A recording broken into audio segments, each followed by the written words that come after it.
신문 보다 보니까 뭐 터질 게 터진 기사가 나왔어요. 이제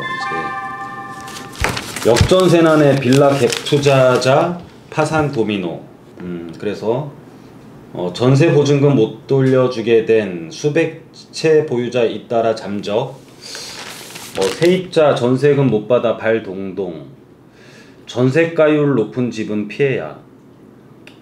이게 다가구 주택 말고 사실 이 다세대 주택에서 전세 가율이 높은지 안 높은지 사실 이거를 판단하는 게 그렇게 쉬운 일은 아니에요. 왜냐면은 물론 최근 금액을 이제 분양된 주택에 새로 들어가는 사람들도 있고, 예전 가격으로 인해서 예전 가격보다 지금 빌라 전세가 더 높은 경우도 더 많거든요.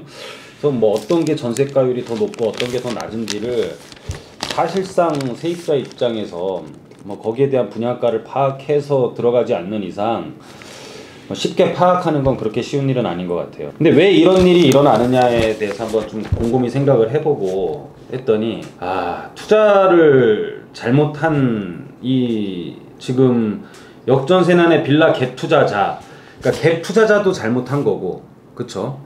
임차인은 사실 좀 어떻게 보면 이게 강제 경매를 실행한다든지 이렇게 됐을 때 이 낙찰가 더 낮으면 자기가 이제 인수를 한다든지 이런 수밖에 없는데, 여하튼 간에 이 투자자 입장에서도 굉장히 잘못된 투자를 한 거죠. 왜냐면은 이런 투자자들 대부분이 이 가치에 대한 투자를 한 게 아니고 이 가격에 투자를 한 거예요.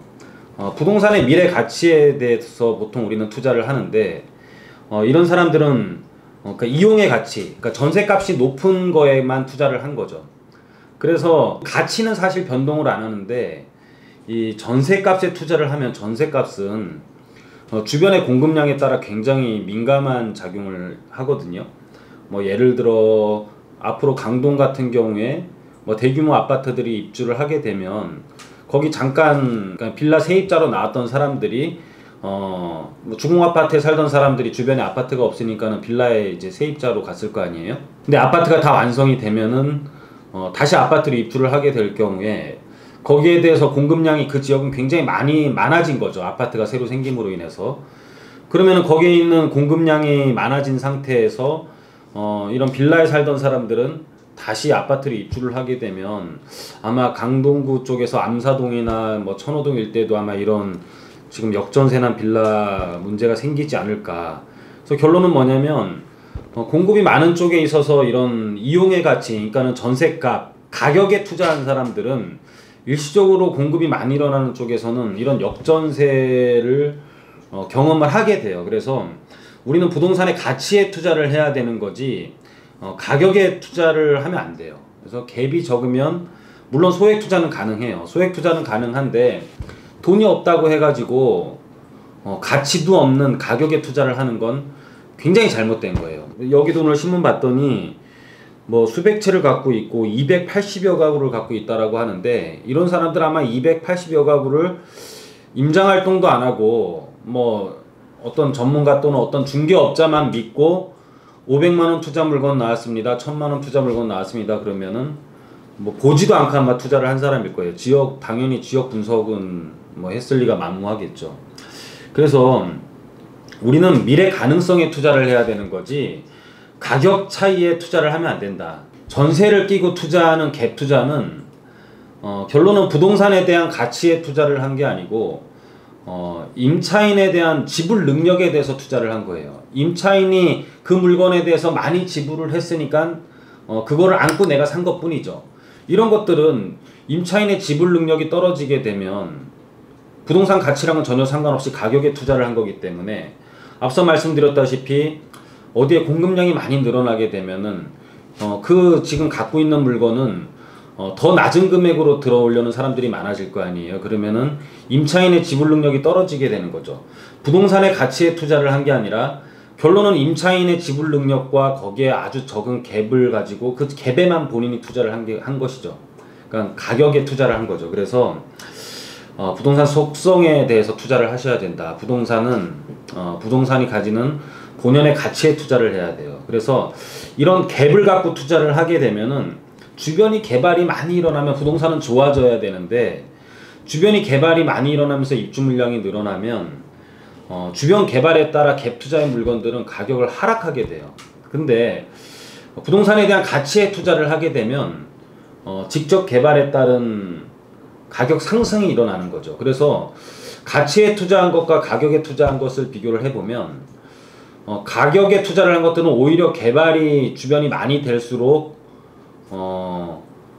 이 하락을 하게 되고 이 개발이 될 수 있는 물건에 투자를 하신 분들은 좀 금액이 높더라도 주변이 개발이 많이 될수록 가치가 상승을 하게 되면서 거기에 대한 가격도 올라가는 이런 투자를 할 수 있는 거예요. 물론 소액으로 투자를 하는 방법도 있지만 이런 소액으로 투자를 하시려면 주변에 공급량이 많이 일어날 수 있는 여건을 갖고 있으면 이런 곳은 투자를 하면 안 되는 거예요. 예를 들어 주변이 전형적인 주거지다.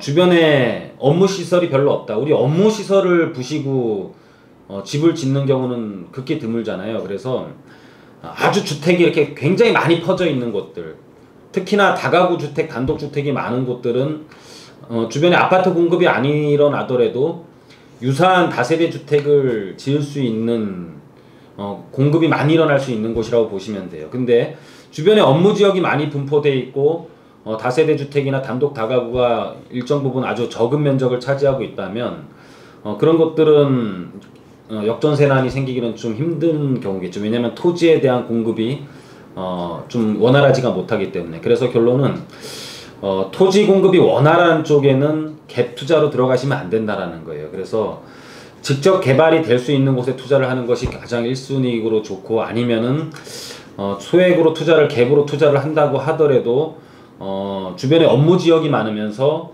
공급을 하는 데는 한정을 갖고 있는 곳에 투자를 하셔야 된다는 뜻입니다. 그래서 결론을 내면 우리가 소액 투자가 아무리 가능하더라도 가격에 투자를 하면 안 되고, 결론은 부동산은 본연의 가치에 투자를 해야 된다. 그래서 우리가 정말로 돈이 없어서 소액으로 투자를 한다고 하시면 이런 피해를 안 보시려면은 주변은 정말 임장활동을 해보고 뭐 500만원 투자다, 뭐 1000만원 투자다, 이런 말도 안 되는 가격의 투자는 안 하시는 게 좋을 것 같습니다. 그래서 여러분들 주변 상황도 참 파악을 해보는 그런 습관을 좀 가지셔야 될 것 같아요. 그래서 오늘 뉴스를 봤더니 참 세입자도 불쌍한 거고 투자를 잘못한 이 사람도 참 불쌍한 것 같아요. 그래서 여러분들이 투자를 할 때는 이런 세입자에 대한 어떤 지불 능력 이런 걸 투자를 하는 건 아니죠, 부동산은. 그래서 꼭 부동산은 가치에 중점을 투자를 하라고 오늘 한번 이렇게 좀 편하게 좀 오늘 앉아서 한번